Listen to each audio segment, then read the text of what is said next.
بسم الله الرحمن الرحيم نحمده ونصلي على رسوله الكريم لما انتهائی قابل قدر معزز مسلمانانو ورونو څنګه چې تاسو په علم کې دا چې په دینی مدرسو کې د داخلو آغاز شوی دی مختلف خلق خپل بچی په مختلفو مدارسو کې داخلي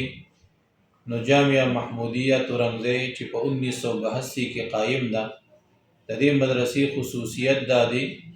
چې الحمدلله د 1983 نه د دینی سبق سره سره په دې کې د سکول تعلیم هم ورکړل کېږي چې د جماعت اول نه والا تر میټریکه پورې بهترین تنظیم د بهترینو سہولتونو سره موجود دی یو طالب علم قاعده ناظره حفظ یا تجوید کول غواړي نو هغه ته دې طرف ته ورسره د سکول نظام هم موجود دی د یو چار دیواله او د یو چتلان دی نو دغه کمی هم دلته پوره کیږي او که د درس نظامی طالبان وي د درجه اوله ثانیه ثالثه او رابعه طالب علمان وي او د سکول د نقصان د وجنه چیرې موږ د دې وجنه دینی سبق ته داخله ناخلو چې سکول کې و زمونږه کمی راشي او دغه نقصان د هغې